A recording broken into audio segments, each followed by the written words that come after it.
How about let's just start off and let's start engaging our heavenly classroom. Okay. All right. Let's just spend a Okay. few minutes engaging together.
Hello, can we focus back here, please?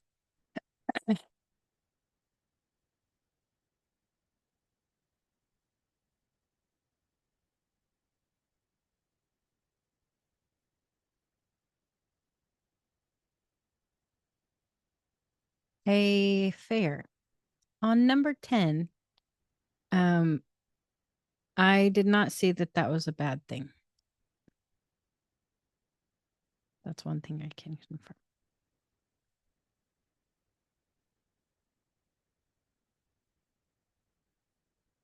Are you guys focused here? I see Amanda. I don't know if anyone else is. And Fair's gone. Darn.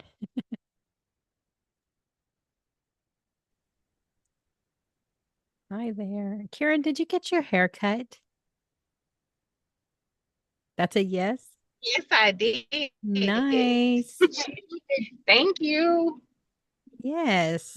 That's cute. Thank you. You always have nice hair.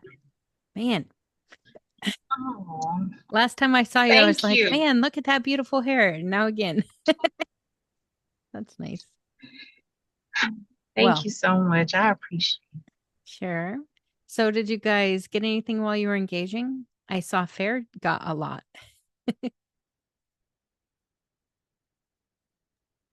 Did anybody see horses and angels? I know Fair said she was seeing lots of angels being released, I think. Let me see. I see new angels are being released. That's what she said. There's Fair. Yeah, my internet is wonky. That's Did okay. you get any confirmation on that stuff? I so Karen just asked if anyone saw horses or angels, and I said that you said that you saw new angels being released. Um, Yeah, I I didn't get that the palm tree stuff was bad. So good. Okay. yeah. Okay. Um, anybody else? Did you get anything? I also saw treats. Cool. I saw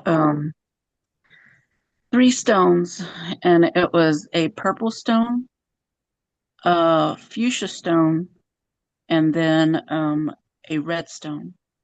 The purple stone was for royalty, the red stone was for healing, and the fuchsia stone was for like our own personal like desires. Hmm. Yeah. And it was for me, I love fuchsia.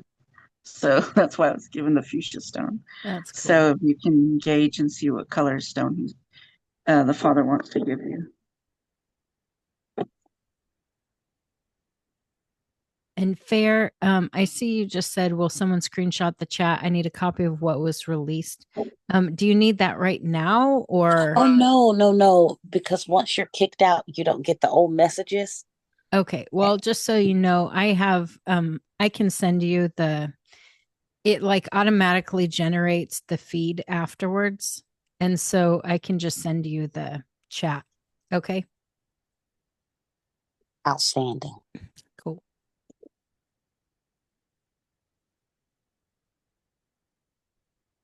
So anyone else want to share?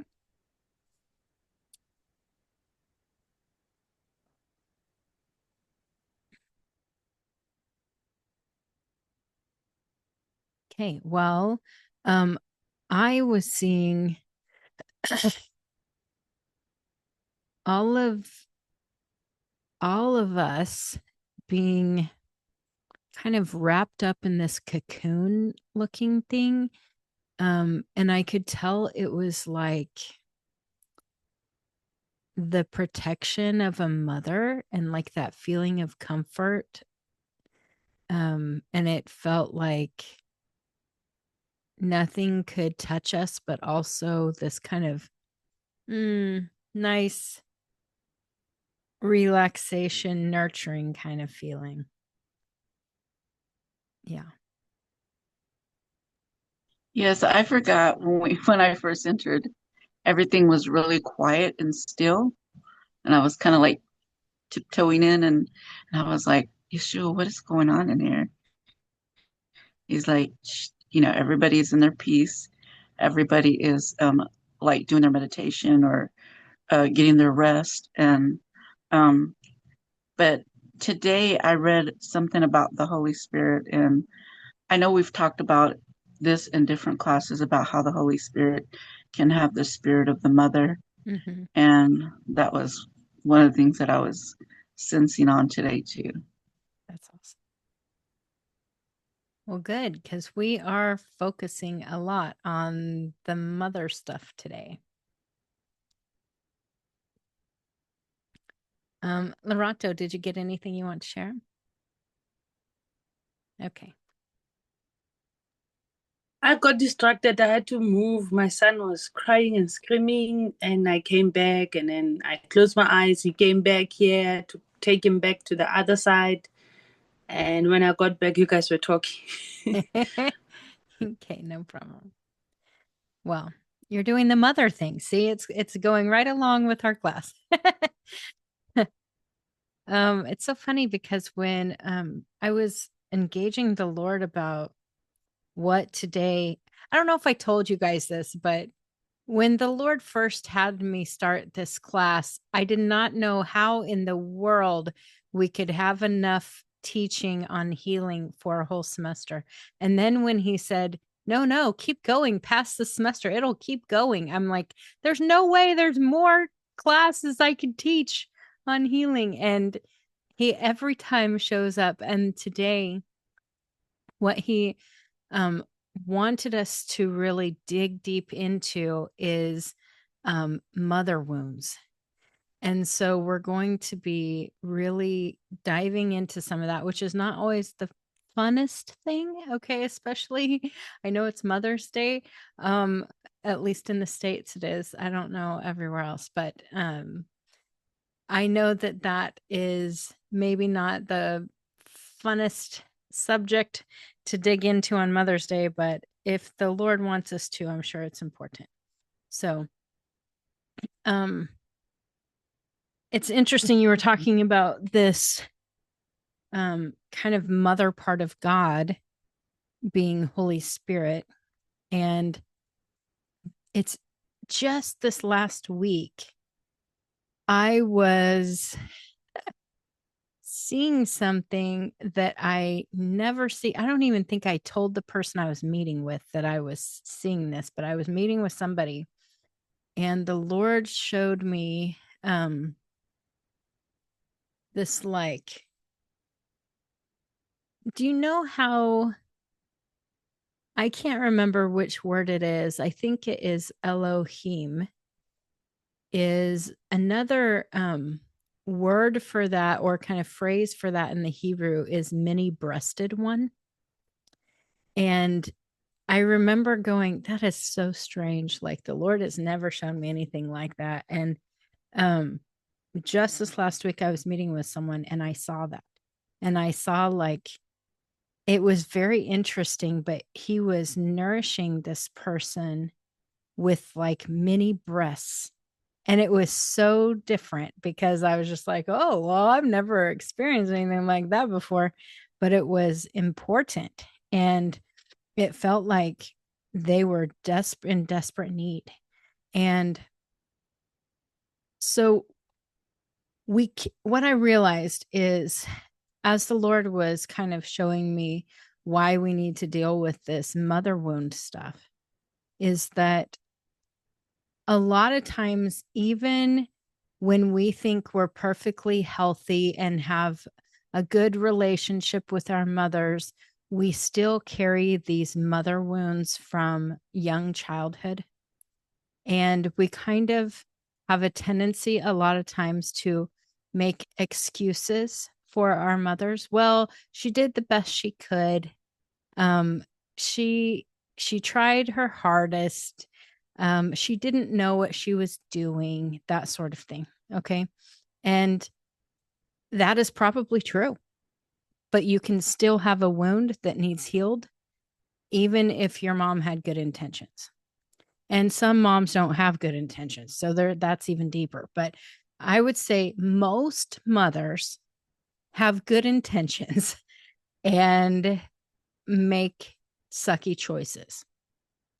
I know that I've been one of them. Okay. I know that I have had the best intentions for my kids, but there have been times when I have caused a wounding, totally by accident, like not even knowing it part of the time. In fact, I was just this last week, one of my kids, I had said something just joking around, and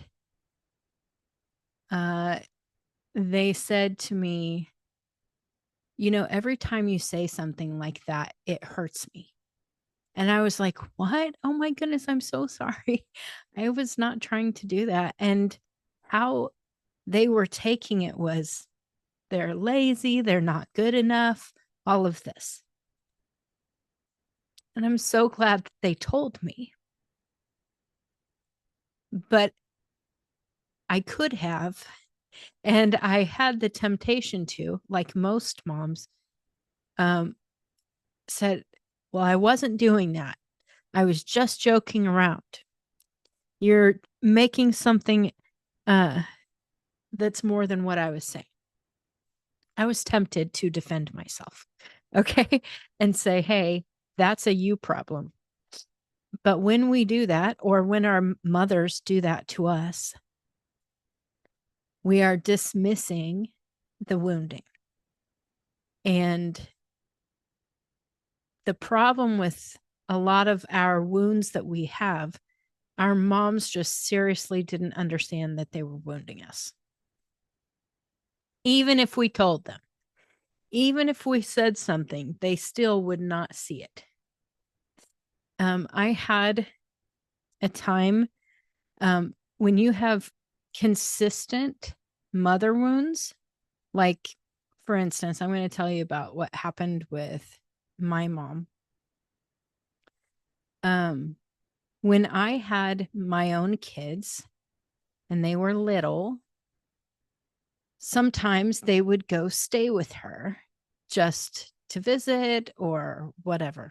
And when she would have them, whether it was an hour or overnight, she would always play this radio stuff that she loved and believed in. Okay. And it was new age stuff that I did not agree with at all. And they would come and tell me what they listened to. And it really bothered me. And I said to her, hey, this doesn't line up with how I'm raising my kids. I know you have good intentions and you believe in this stuff, but I don't want you to play this around them. So please, when you're taking care of them, just don't play that stuff.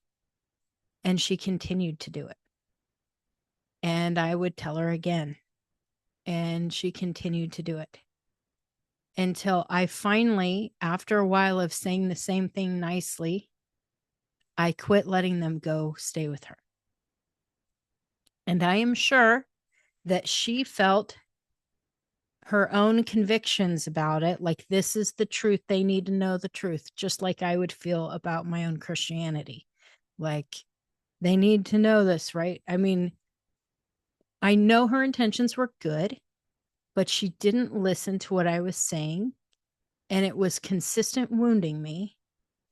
And eventually I cut off their visiting with her because of it. And I am sure she thought I was the bad one, even though I repeatedly said, hey, this isn't right. This isn't okay with me. This isn't okay with me. This isn't okay with me.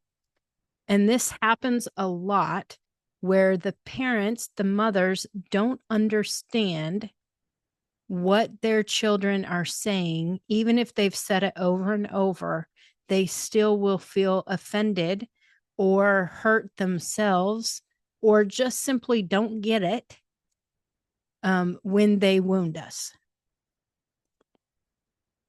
or when we wound our kids. Okay. It's the same sort of thing.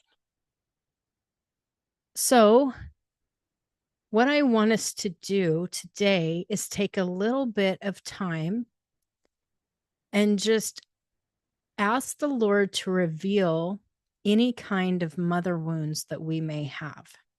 Because the truth is, until our inner child is unlocked and released to be free and healed, we won't be healed. We can't be complete in our being, and we can't receive that free flow of interaction with Holy Spirit. So if you find yourself really struggling with Holy Spirit interaction, generally that's going to be a mother wound. For us as women, if we are in constant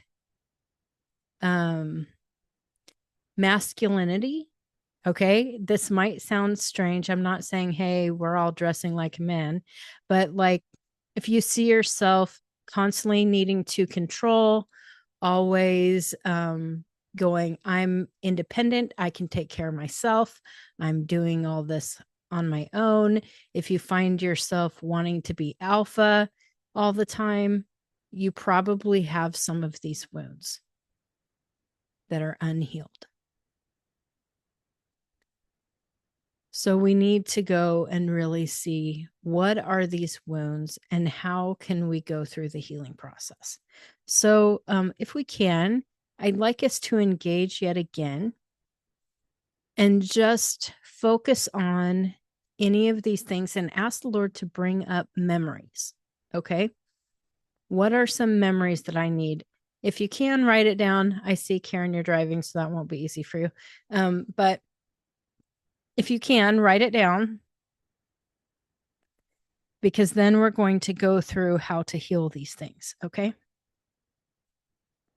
And you only want to share whatever you feel comfortable sharing. If you don't feel comfortable sharing at all, that's fine. But, this isn't going to go into anywhere that anyone will see it. Okay. So even though I send you guys YouTube links, they're unlisted, so no one can find them. That's not something, only if you have a link can you get to the video. And so you guys, I send you guys links, but that's it. All right. Anyway, let's just engage for a little bit.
Okay.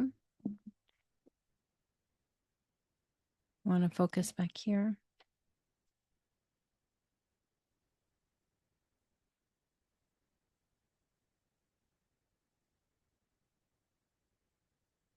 All right. Well, did anyone have a memory that came up for them? Or 2 or 10?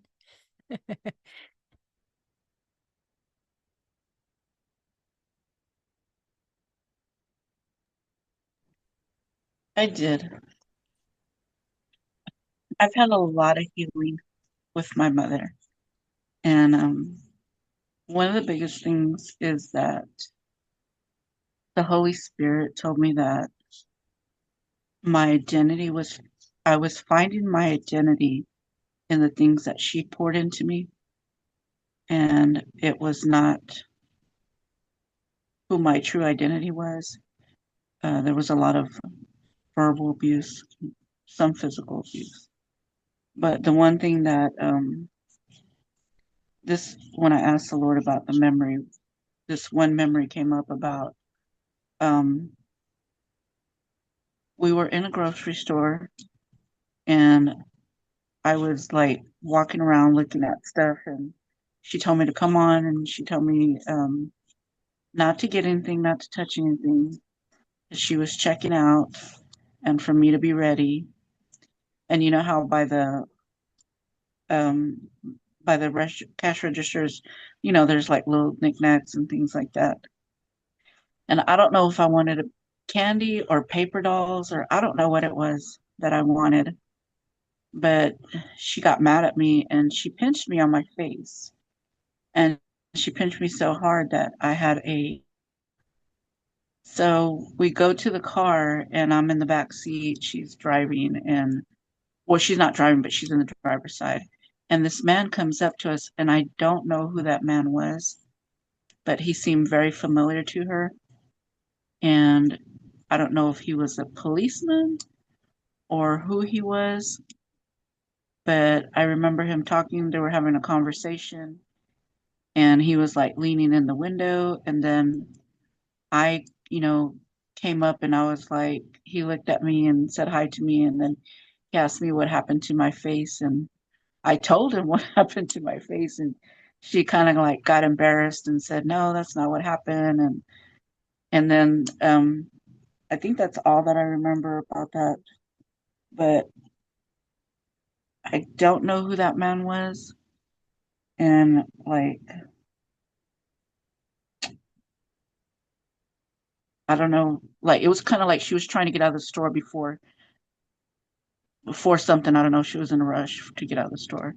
And I was wondering if maybe she was trying to get out because she didn't want to talk to him or she saw him or something. And then in this dream that I had a couple of years ago, I was in that same store and I was walking to the cash register to check out. And then somebody turned, it was a little girl. She had long blonde hair. And she turned around. She said, hi, Amanda. And I was like, who's this? But I found out later on that it was Wisdom.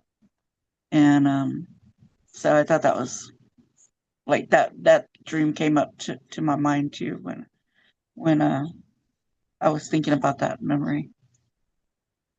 That's Yeah, that was my memory. cool. And the other one was how she didn't really like to teach us anything. She wanted us to learn on our own because that's what her dad did to her. That's it.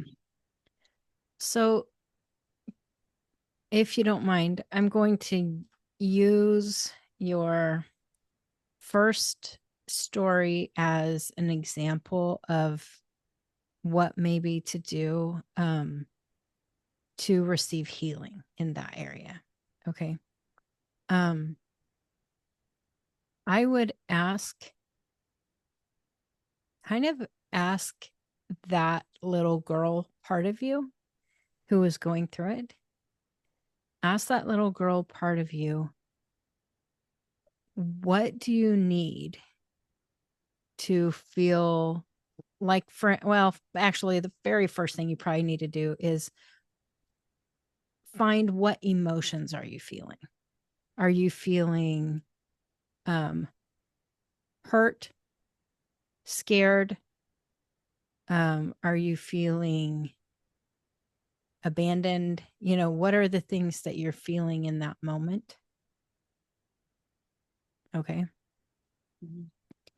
And once you get what feeling you're feeling, like maybe it's scared, then ask, okay, what do you need to feel safe? Or if it's hurt, what do you need to feel cared for or whatever? Okay. And ask the question after you know the emotion, and then ask, okay, who do you want to come and give you that healing? Okay. And so it could be that you get, oh, here's Yeshua coming, or it could be all of a sudden the Lord points out someone else in your life who you feel safe with or who you feel cared for. Maybe it's a teacher or your dad, or I don't know. Could be someone you don't even know yet then. Maybe it's someone who you know now who cares for you or who protects you. And you can ask for that person to come to that child and help, and just visualize what happens. Like, do they come and pick you up? Are they taking your hand? Is that police officer an angel? I don't know. But what's happening? Like, do you go with this person? What is it that happens?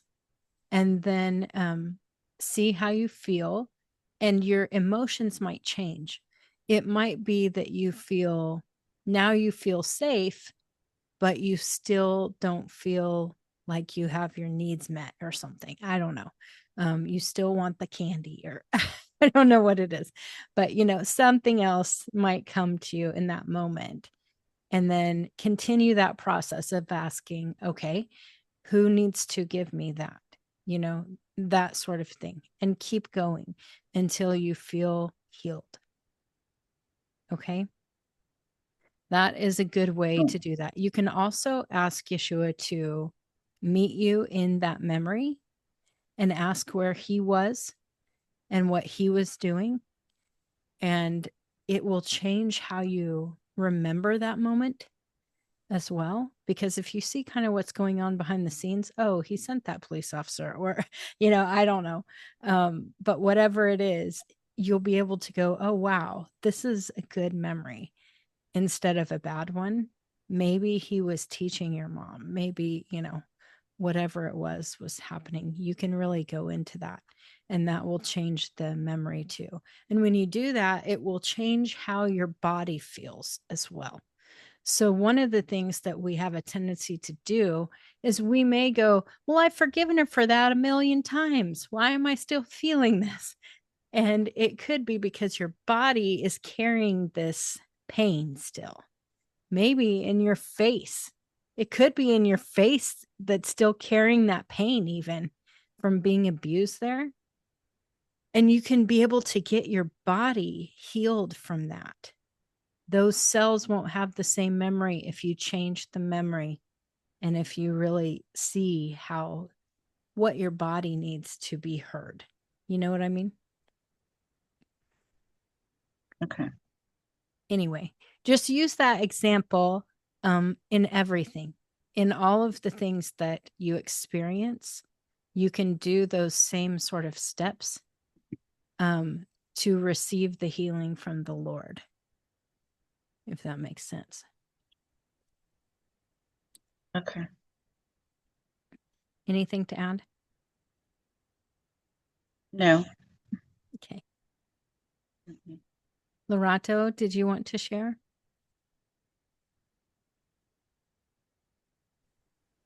Why are you picking me? Because you unmuted at the same time as Amanda earlier, so I thought you wanted to share too. No, not really, but it was just a melty situation for me.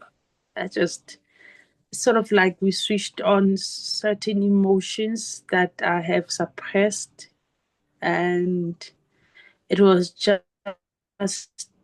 almost like a pool of pain. We grew up with an absent parent. We were raised by our mother, single mom. She was working long shifts, so we hardly saw her, and she was very strict. The time we get to see her, she's very strict. She was very strict. She didn't give us money to go buy sweets at the shops. She would rather come with some sweets from work, and she wouldn't want us to play with other kids. She would say we'll be bothering them. So whenever she's around, the mood changes. But that will be like twice, three times in a year, literally. Maybe in Christmas or first Sunday that they call it Easter here in South Africa. That's the only time the shop is closed where she was working. That's the only time she'll be there. Apart from that, she'll be working lots of overtime. So when we started engaging about it, I just saw myself on the floor worshiping and crying. I don't know if I was worshiping with my tears or the hurt part of me was just exposed or opened up to the fun or was triggered as I saw myself kneeling. I was kneeled down and my hands were stretched and I was bowing down, and I just cried so much that in that memory, oh, I don't know if it's something that really happened. I can't even trace it, but it's like it's an event that exists in my system, or currently that's what I was doing in the spirit. I'm not sure, but it was that place where I felt like I was worshiping and I was crying, weeping out what was inside. In me crying, it was like I was releasing what was inside, and I was not aware that I had almost like a pool of pain when it comes to a topic of my mom. The fact that I don't know her that much personality. It's only now when we are older now, I remember I was telling my stepmother that I honestly don't know my mom. I know her name and what she likes and whatnot, but I don't know her really. I don't know how to have a conversation with her. And she retired, so it was very difficult to engage with her. You have to think hard to have a conversation with her. So it's something new for me. But she came at some point. She received Christ and she asked for forgiveness, and we said we forgive you. But with my sister, it's still a long process. But I think I never looked into the topic until now. You bring it up, and something was triggered. I just cried, even just now. Even when you guys were back, I was still wiping the tears. I haven't looked at the topic. I haven't searched to myself that once she said, "Forgive me." By the way, I've raised you, my kids, and all of that. We just pushed it back and said, "Oh, she apologized. Let's close it." But we never looked at our healing. And I never, like, now that you just mentioned the topic and you started explaining, I realized that, whew, there's like a deep wound in that topic, and it's like I was hiding it. I was suppressing it. I didn't see how serious the wound was up until you bring the topic up now. So, sounds complicated for me. Well, let It me sounds just tell you, complicated. you know how all of these deep emotions started coming out and you saw yourself weeping and you started that? One of the most important things that your body will do is when you go through this pain and healing process, it will need to release that. And so, please, I would even go back and really like allow yourself to release fully, even if it's loud and weird. Okay. There are some people who will, I mean, wail and all of that if they really just let their body do what it's trying to do. Because like I know I'm a person who I have a tendency to push down my feelings real bad. Probably because I feel a lot. And so when you guys see me, it looks like I cry all the time, and I do cry all the time. But you see that stuff come out, but that's like this much compared to what I actually hold underneath. I hold so much underneath that I don't allow myself to wail. I don't allow myself to look crazy, do crazy things. It's like my body hasn't been allowed, you know? And so for me, it's extra hard to do that. But when I do, it's so healing. And I've even recently, I've been going through some shoulder issues that I've had.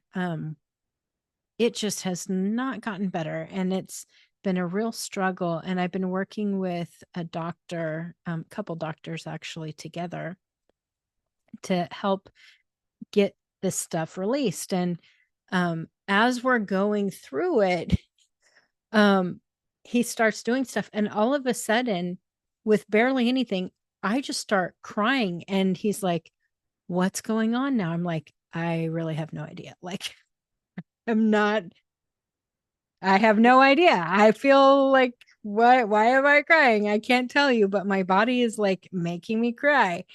And so then one of the doctors is really good at soul healing stuff, emotional soul stuff. And so he will go and try to find, when did this happen? What are you carrying that this happened? And he will identify the emotion. And so he'll be like, in fact, this last time he said, okay, this is some sort of self guilt and betrayal. And I'm like, where, what? That doesn't make sense to me. And he said, I'm getting that this was like a month ago. And so he said, you know how sometimes you carry other people's stuff?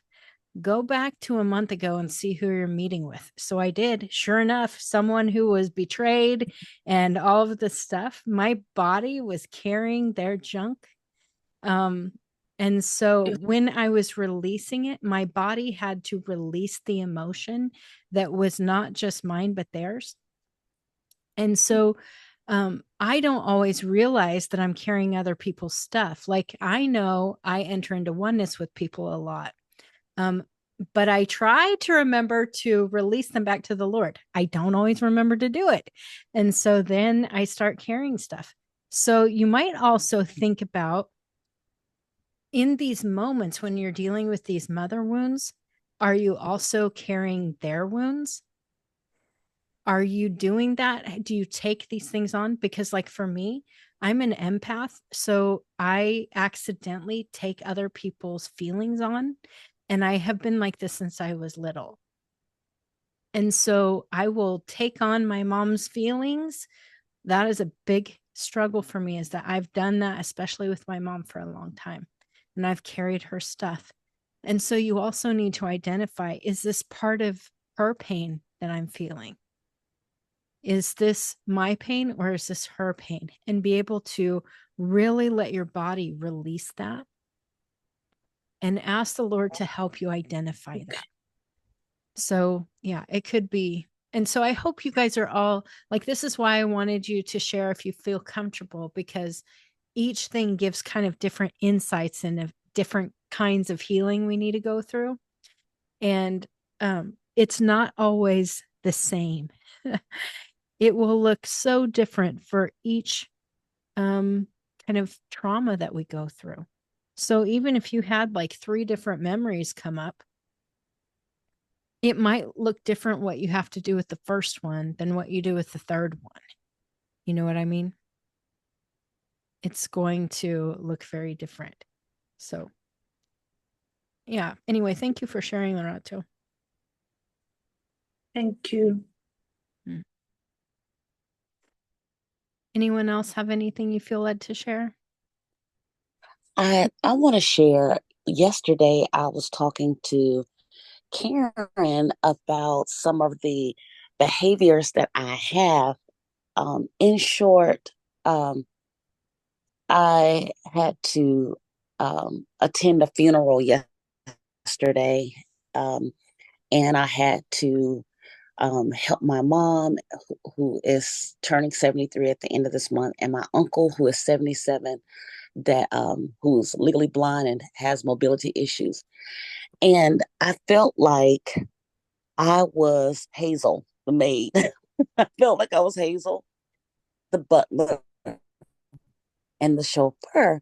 And I said, Lord, I was like, is this how it's supposed to go? Or is it something within me that just start doing this? I've always wondered that. It's like I feel like I'm like I need to take care of them. And then I was wondering, well, the evening ended with my mom being in huge pain. Um, and I was thinking, I was like, could it be because she had those heels on? Could it be because we did like a 6, 7 hour drive all together? And then I started to feel bad, wanting to cry about it. I'm like, okay, Lord, what is in me that makes me feel this way? And so this is a timely message for me. So that's all I have to say. Mm, that's good. Well, what's really cool is that you were recognizing these patterns in yourself, like that when this happens, this is what I start doing, because that actually shows some sort of wounding. That the reason you default into these certain behaviors, the whole butler maid sort of chauffeur behaviors, Mm-hmm. when you see you're doing that, you really need to ask, okay, where did this stem from? Like, what started this in me? And probably it would be your parents, one or both of them, or whatever. Um, they depended on you probably when you were too young. So when I say too young, it's not like you were too young that you didn't handle it, but you were too young that you weren't supposed to handle it yet. And so that happens a lot. Then we develop these certain caregiver. It's not okay. All of us as women have a tendency to be caregivers, but it's something different when it's triggered like that. Because what happens is we do it to either keep someone happy, like maybe we're worried they're going to have a problem and lash out or whatever. I mean, there could be so many different things, but I would just ask the Lord, where did this stem from? And why am I defaulting to this instead of being the actual child that I'm supposed to be to them? You know? As soon as you said the age, I heard 19. And we had, yeah. Mm-hmm. Mm-hmm. Okay, so use that and go back to that time and ask the Lord to show you what happened and just keep asking those same things like, what's the emotion I was feeling? Why was I triggered to do this? What do I need instead? You know, that sort of thing to kind of I'm going to say redo the memory, but you understand what I mean, right? Redeem the memory, or let the Lord redeem Yeah. it. Yeah. And now a whole flood um of memories. And yeah, yeah. It's all coming back to me now. Ooh. Well, it's okay. Live in it if you need to. It's okay to really deal with that.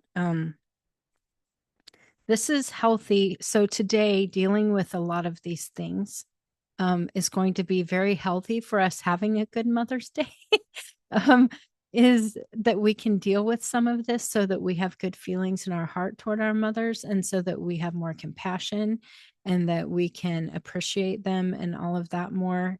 Even if we deal with our woundings, we can start to love them better because we might see where the woundings are coming from and be able to fully forgive. You know what I mean?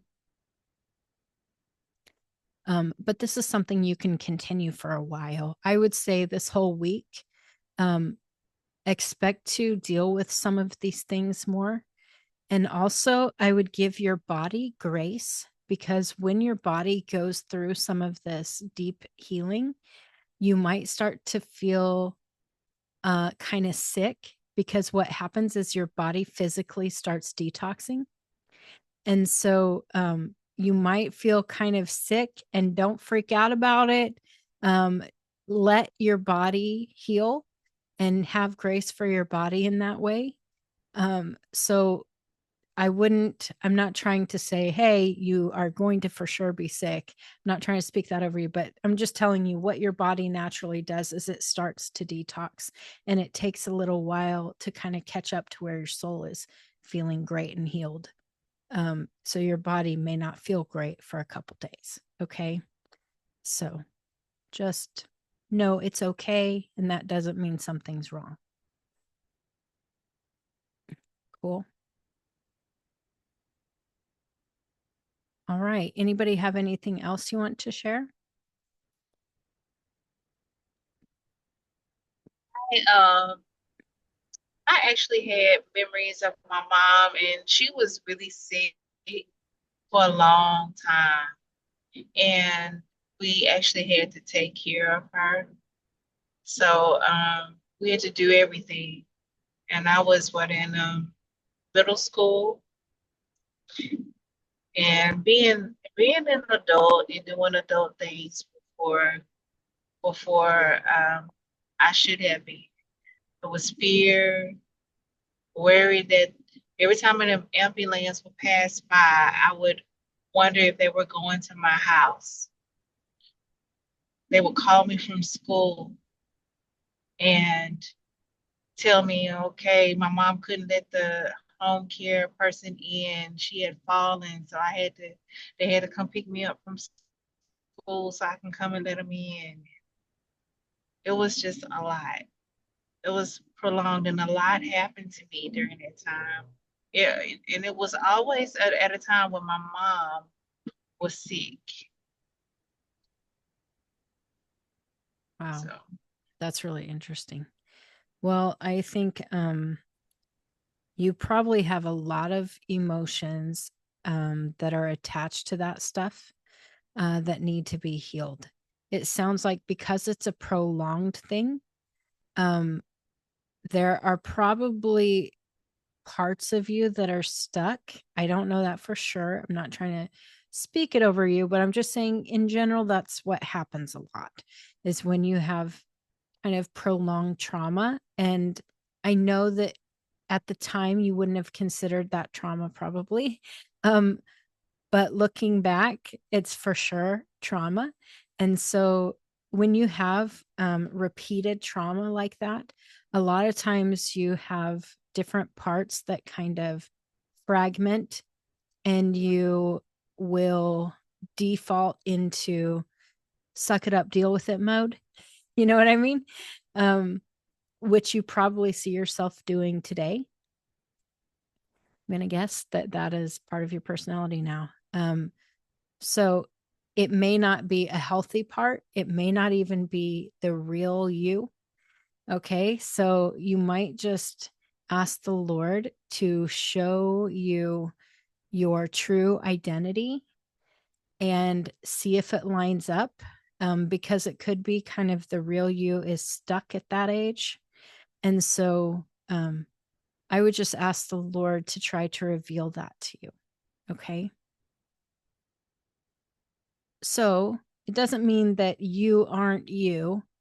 It just means you probably need to kind of merge with the fullness of yourself.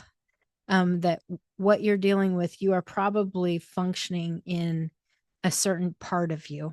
and you have other parts of you that need to come back together to become fully yourself. Does that make sense? Yes. You Do I look know how to do freaked out. that? Are you freaked out? Yes. I'm so sorry. Okay, I don't mean to. But no, but this is good. This is the first time I've heard this. This is good. Well, I could be wrong, but this happens to almost everyone. Okay, so I'll just tell you, um, a lot of people don't talk about it, but almost everybody deals with this to some extent. And so it looks different for everyone. Some people have very few different parts and fragments, and other people have a lot. But you just got to deal with them as the Lord brings them up. And I feel like the Lord's bringing it up right now. And so this is a good time. You can go, okay, then let's do it, Lord, and get healed. I mean, that's the best thing. He always brings things up when the time is right. And if he's not bringing it up, he's not wanting you to deal with it. So just embrace that. If you feel like I'm trying to get healed from this and you're not getting anywhere, just do it when he leads, and do it exactly as he leads, because that's going to be the best way anyway. Cool. I saw you mouth, yes, ma'am. You're always so polite, by the way. I appreciate it. Though I don't know how old you are, and it makes me feel like an old woman. Oh, my goodness. Oh, okay. What did you say? Oh, I don't know. I'm okay. Okay. Good. It's gonna hit me later. It'll be okay. I have delayed reaction. That doesn't surprise me. And it's probably because you have learned that that you need to hold it together until it's safe to release. And so it's okay. You can do that. Just make sure you do try to deal with it later, okay? That it doesn't become something that festers. Because a lot of times when we suppress things like that and then we kind of forget to deal with it later, then it festers and becomes a nastier little wound. So let's just make sure that it's dealt with. Okay. Cool. All right. Well, any questions, you guys? Yeah, I had some questions. When you were talking about like feeling other people's feelings and stuff like that. I have that tendency with my mother, and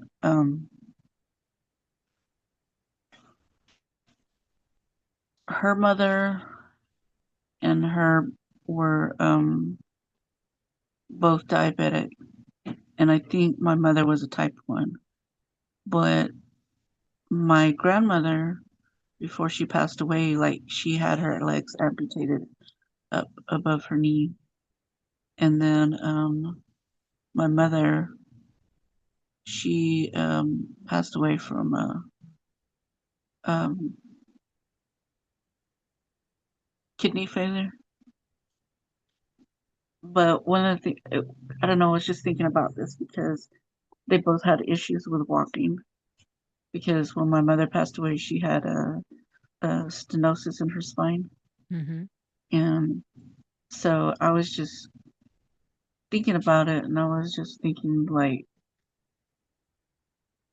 does that have to do, like, is there any type of like connection between me and my mom in that situation? Well, as you were talking about that, I was getting a lot of confirmation from the Lord that that's true.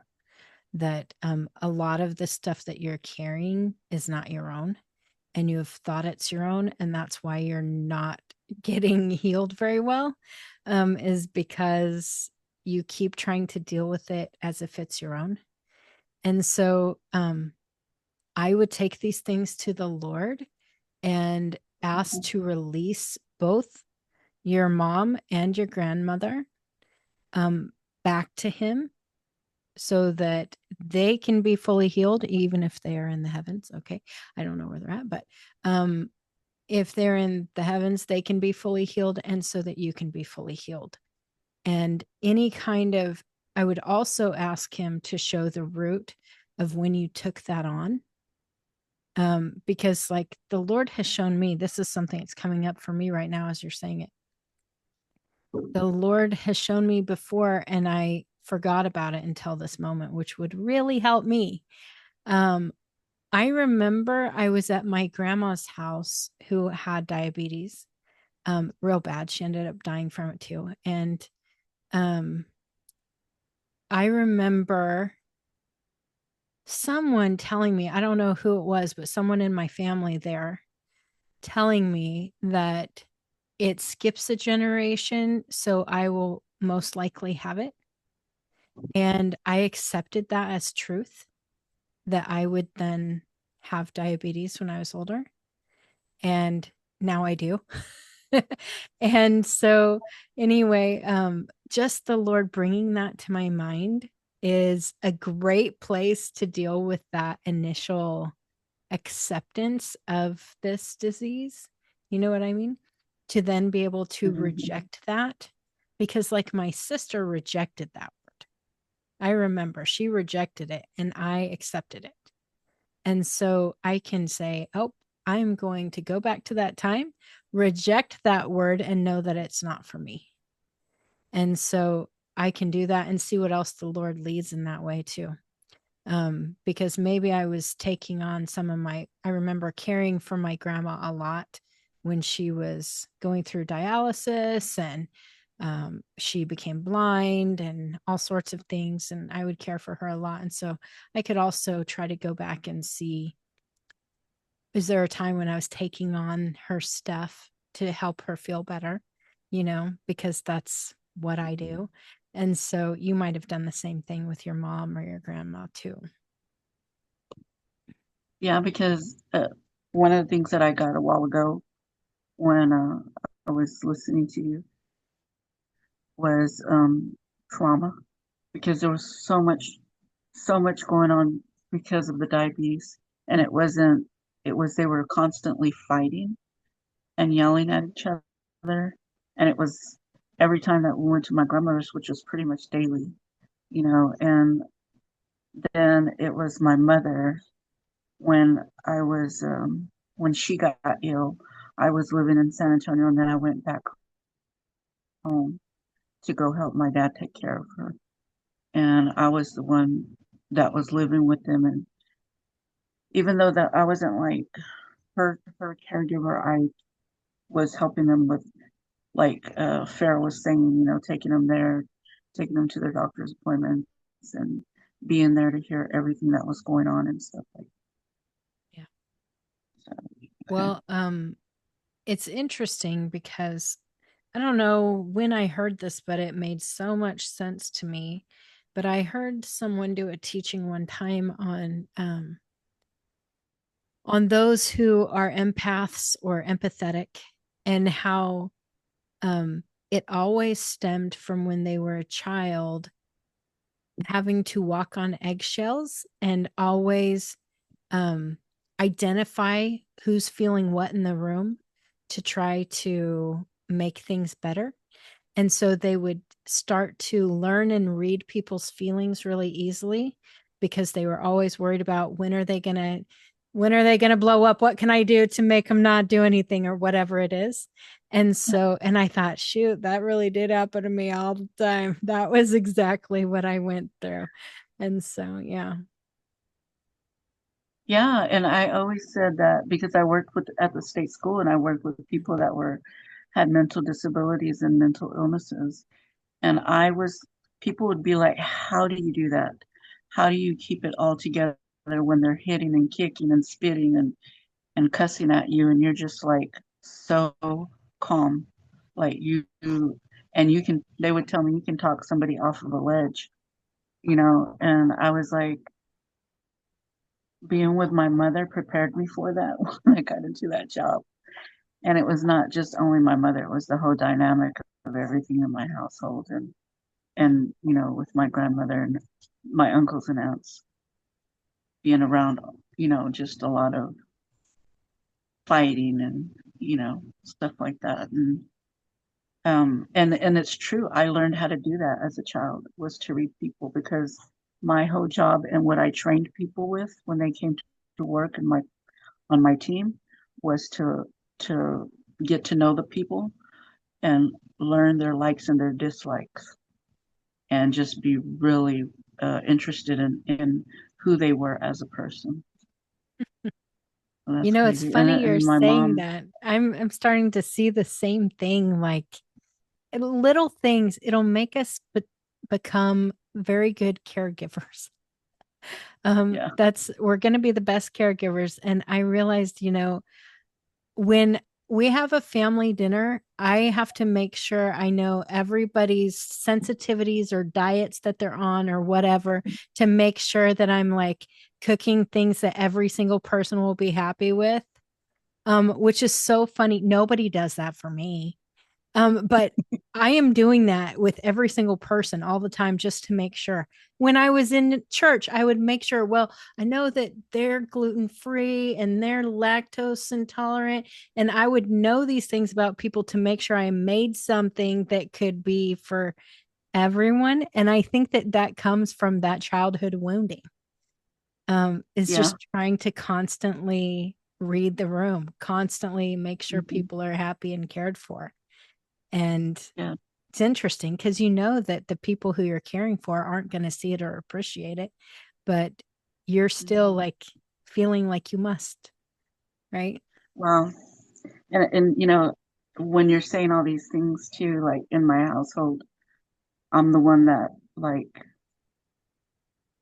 I'm the one that has more empathy than everybody in the household, and I'm the one that will do things and to, I don't want to say people please, but to help people. And um but they don't, and it bothers me, and I start going over it in my head, and I have to take those thoughts captive and just tear them down, because then I start getting upset about everything that I do. And I try, I've it's made me so mad that I've even tried to say no, I'm not going to do this anymore. I'm not going to clean the refrigerator. I'm not going to do this, or I'm not going to do that, because nobody cares and nobody does this, and I can't. It's just not. It's just not in me to do that. I still have to go do it. I'll eventually go do it. Okay, can I tell you And something I've learned with it's this? This might okay. be really helpful. First of all, if you can recognize the reason they aren't people pleasing is because they don't have the childhood wounding, you can be happy for them in the first place instead of just thinking, why am I so loving and they're sucky? Um, just note that what you are doing to compensate is in a way helpful and in a way hurting. And I know you felt this way, especially I remember like the car situation, all that stuff. Like, you're trying to help. Um, the best thing that we can do, I'm learning this with my kids. Um, I have a tendency to make sure everything is flawless. Maybe not even super clean, but maybe yours is the clean thing, like the fridge.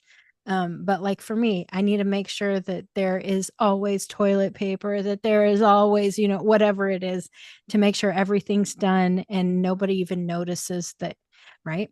And I've learned that I do this hmm so much that it can hurt people. I learned this when I got a divorce from my husband.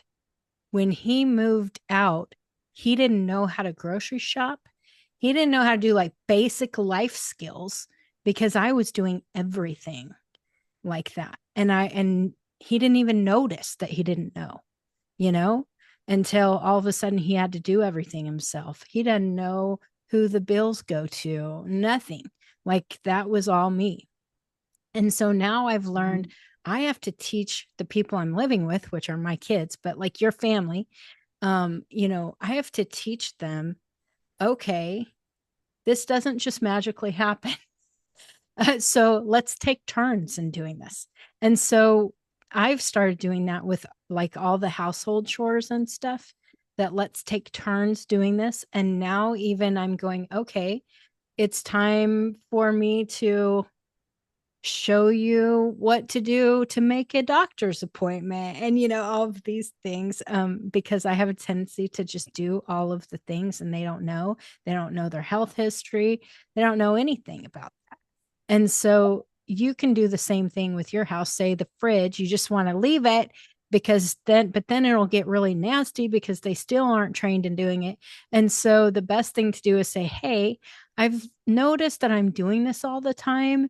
Is there any way we could make like a little schedule of this week, this person's in charge of this, next week, this person's in charge, just that sort of thing. And it'll teach them to be more responsible. That's a better word. And I know they're adults, or at I least. look, I'm laughing because those type of conversations don't happen in this house.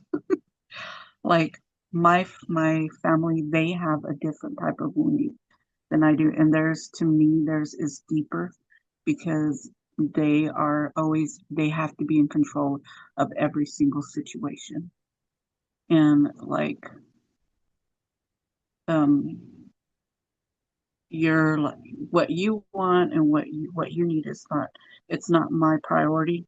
It's you're like insignificant, and I've got to do my things, and I've got to do them my way.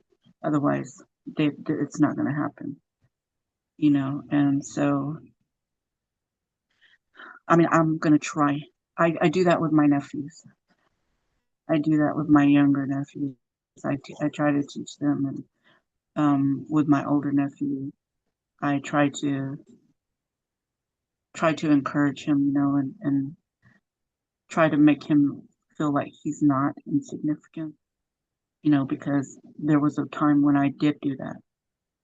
And so, and whenever I try to have conversations like that, it's like they get angry, and they get like, start blaming me and start putting everything back on me. So it's really hard. They've grown, and I'm not saying that there's like progress, you know, and they'll think about it later on, and then they'll come back and like it's kind of like it's their idea, which I don't mind, but yeah, that's something definitely to ask the Lord, Yeah, I would like what definitely can I ask the do in Lord, this what situation? should I do in this situation? I mean, there are certain things that I had to learn with my ex-husband.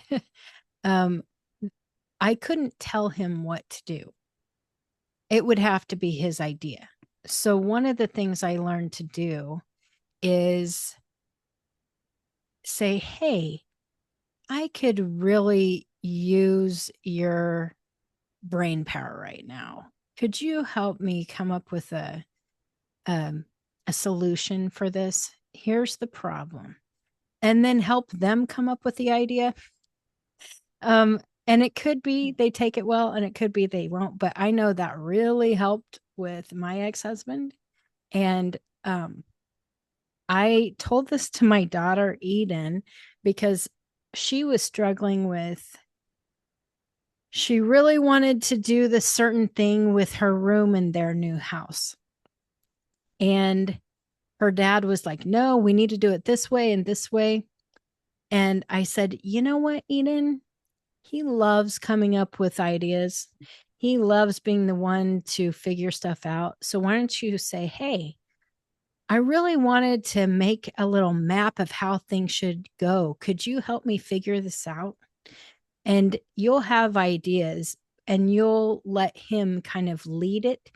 And then it'll be like it's his ideas. And sure enough, she got exactly what she wanted with her room because it was all with his help. instead of this is what I want to do, here it is. And so, anyway, I know that that can work with hard-headed people because they oftentimes think they know better.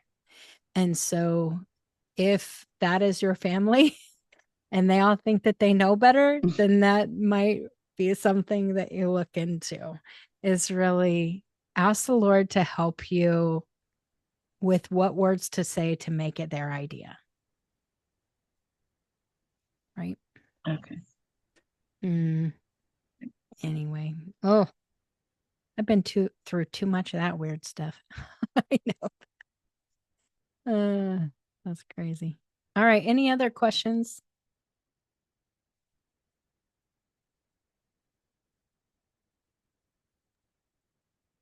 I want to ask, I feel like I think I've experienced some moments like that where there are a couple of things that happened from childhood, early memories with my mom, where she was living or kind of like exposed me to certain things that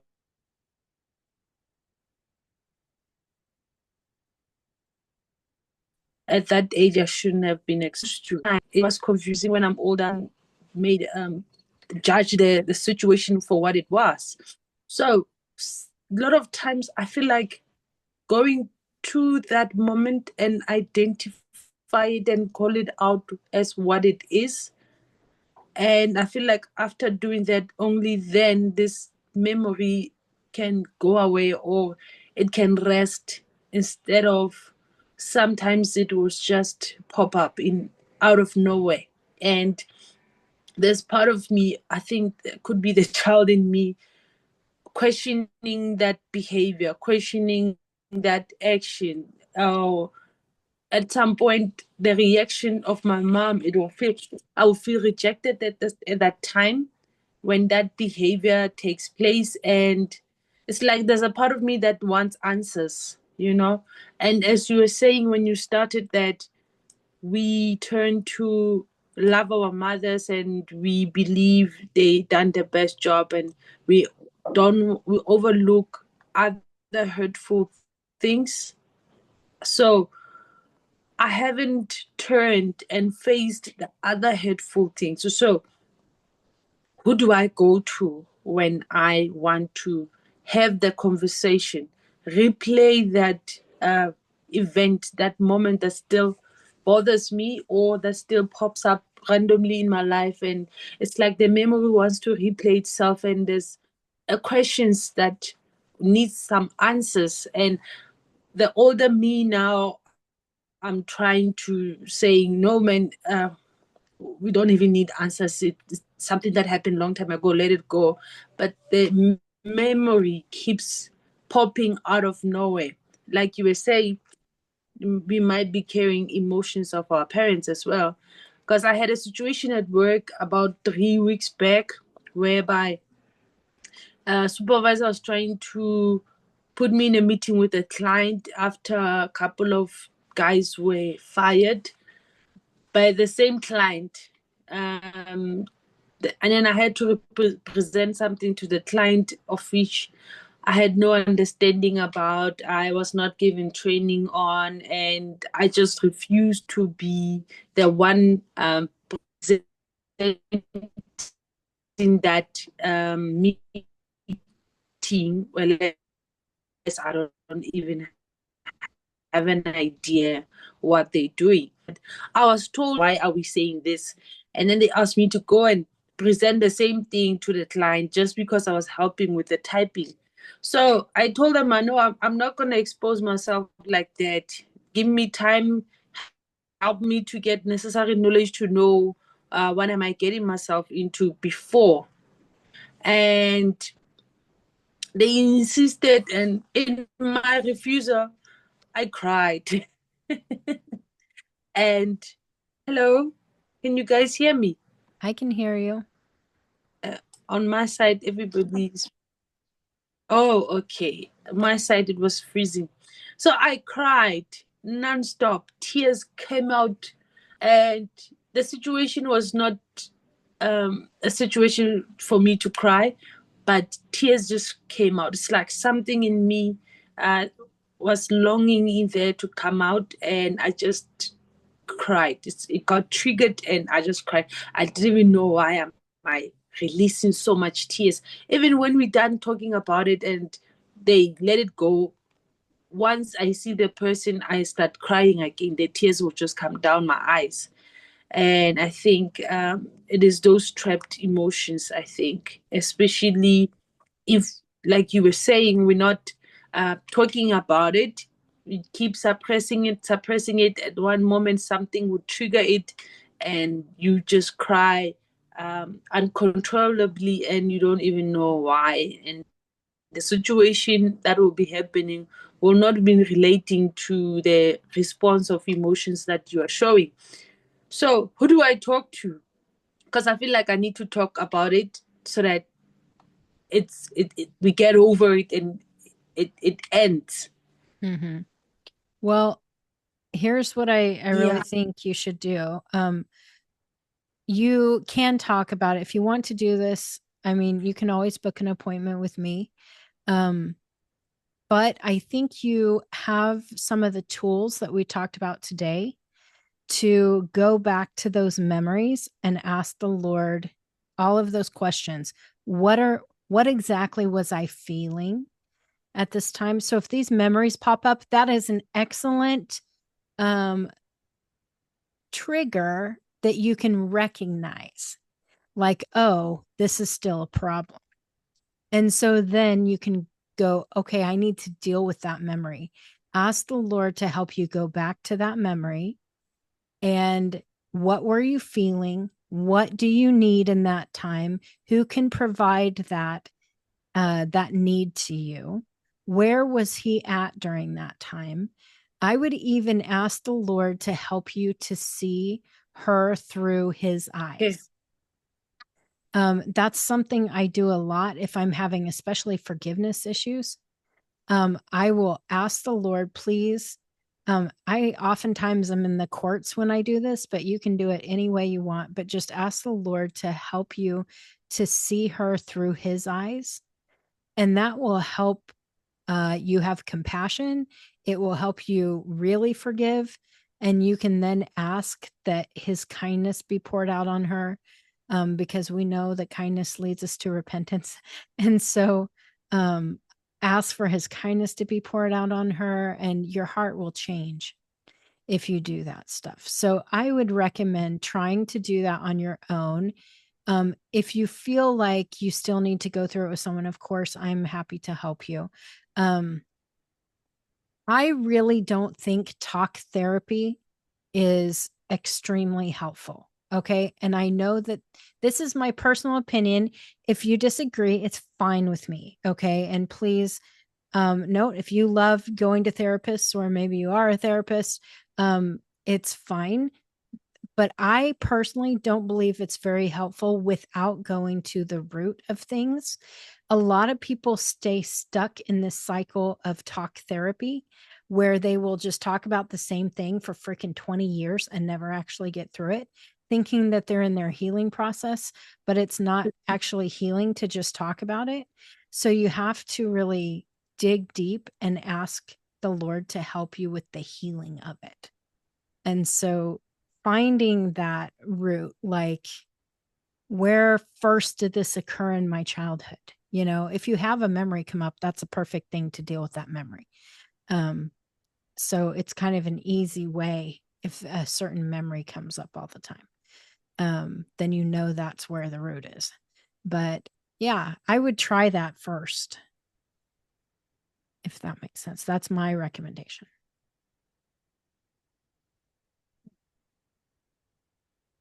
Okay, thank you.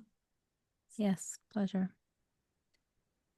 All right. Anything else, ladies?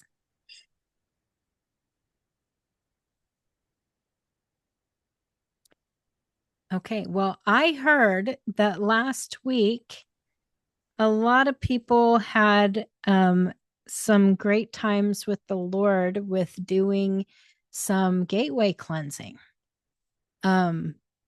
Is that true? Would you say some good gate cleansing happened? Yes, anyone want to share about it? I can share. Sure, go ahead. I always want to share. I love when you share. It's great. So me and Nidia met, right? And so I couldn't engage, and I was sitting there, and she was engaging, and she was saying all this stuff, and then and I was really quiet, and she goes, Amanda, and I was like, I can't engage. I said, I don't know what's going on. I said, it's very like little spurts. I said, and she goes, oh, she goes, well, we're supposed to be doing gate cleansing, right? And I said, oh, you are so right. So we started engaging in each part to cleanse. We started with the eyes and the ears and the nose and the mouth, and there was a lot of stuff that we were able to cleanse and get unstuck. And um, then we moved to like the subconscious, the mind, and the unconscious, and those things. And but we um, it always leads us back to the indigenous. And so then we went back there, and we did some other stuff. um, some stuff at the place where she's at her school. And there was some releasing there too from um, things that happened in that area. And so, but yeah, but I just could not, I couldn't, it was so stuck. And I can't really think of like what it was that we released, like, or for me, what I released. I know one of them was my mouth, what the things that I was saying, because I talked a lot in fear and at one point, and then I also was doing like the tit for tat, you know, type of situation. How I just was talking about, within my family, and also with the mind when I start rambling on and on and on in my mind. And so those were some of the things. And then, oh, one of them was with the eyes, one of them was trauma, things that we saw, like fights and different things like that, or people's arguments and stuff like that. So yeah, that goes with what we were talking about today. Wow, Yeah. that's cool. So yeah, and I know that it's not like one and done. It's like, things will come up again later and be like, oh yeah, I need to cleanse that right there. So it was really good. We That's had a awesome. really good session. Good. That's great. I know I met with River this week and she just loved it and went through so much cleansing and everything and felt like it was really good for her. And when I was meeting with her, the Lord showed her something in me, which was helpful. Okay. I always like when other people get stuff from me because it just hardly anyone does that. Okay. So I appreciate it, I guess. Um, but when she saw that I had like my will gate was blocked, and it had to do, it was interesting because um it had to do with some problems with kind of self-love and being able to have a will to do certain things for myself. And it was really interesting because it makes a lot of sense. I have struggled with certain things that I know I should do that I really struggle with doing, especially with my own like business, ministry, all of that. I am so good at calling in business for other people and like, asking for all the things and believing for abundance and all of that stuff. But then for myself, I'm like, I don't even feel comfortable thinking about it. It's so crazy, but I have this weird, like, I don't, in my mind, I know I deserve these things. Okay. But my will gate says, I don't know that you do. And so, anyway, just having that, what it does is it makes me freeze and like not have the will to actually do things and become the worst procrastinator and things like that because my will isn't there for it. And so anyway, it was so good to have that because I guess I just had never even seen that my will gate was blocked. Because I have other things that I feel like I have really strong self-control and all of that. And so I didn't recognize that that's what it was. And so anyway, it was really good. I still am not fully healed and cleansed, but I've started the process. And so that is a good thing. Amanda said, I'm going to have to look at that and continue with the gates. Feel that. Yes. Yeah, so it's good. Naruto, you look like you're going to talk. Is that true? Oh, she's shutting her video off. Maybe not. Okay. Oh, no, you're not That, shutting. Yes, you are. We don't know if you are. that just, I mean, you just like described some of the things for me to a T because, the father has told me, you need to do this. And I'm like, okay. And I still haven't done it, but I think about it all the time. And I'm like, God, I need to go do that. And I won't do Yep. it. It has to do with what knowing or it has to do with the esteem or our self-esteem. Mhm. Some of the time it does because it has to do with, like you said, your will gate says, I don't know that you deserve that, or I don't know if you're good enough for that, or I don't know. So yeah, that definitely hits me right there. So crazy. Thanks for sharing that. Sure. We might be more alike than I even knew.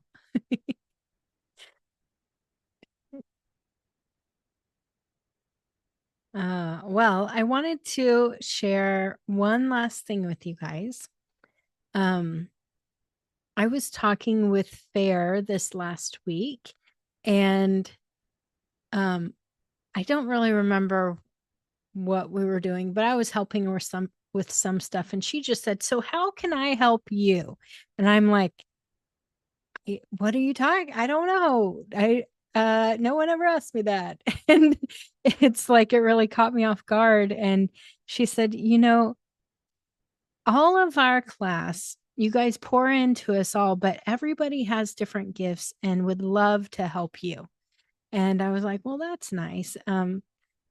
And she said, so what do you need? And so, anyway, she's going to come alongside me to assist me with some different stuff for our class and for the school. So, if you get messages from her, it's from me through her, probably. If you have questions about like administrative details or payments or anything like that, you can ask Fair. Okay. And if she doesn't know the answer, she will ask me, but I'm going to have her assist me in a lot of ways like that so I don't have to deal with it because I really hate dealing with all that stuff. And so, all these little details, I am not a detail person. I'm comfortable with saying that because I know that that's not how the Lord has created me to be in the earth. And so there are a lot of things that other people can do for me that who probably should be doing these things, but I have just tried to take on everything myself. And so you might also see me ask for help at times that I never ask for help. That's something I might be doing soon too. And I don't know what that looks like exactly, but that is something that I feel like I need to do more because I know you all have great gifts. You're like some of the most gifted people. And so it would be awesome if we all worked together, but I don't always know what that looks like or what it could look like. So if you have certain skills, or even if it's just spiritual skills, like, hey, I would love to call in different clients for you or something like that. I would love that. Just anything, if you want to pour out healing in my life, finances in my life, anything like that, I would appreciate it. I think that's huge. And you can do that in the spirit or in the natural. I don't care. I would love all of the things.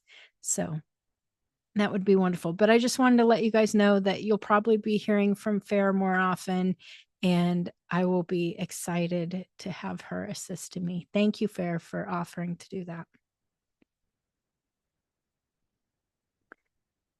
All right. Well, I think it is time to say adieu. Happy Mother's Day, ladies. Whether you're a mother or not, you probably mother people in the spirit. And so I will say Happy Mother's Day to you. All right. Happy Mother's Day.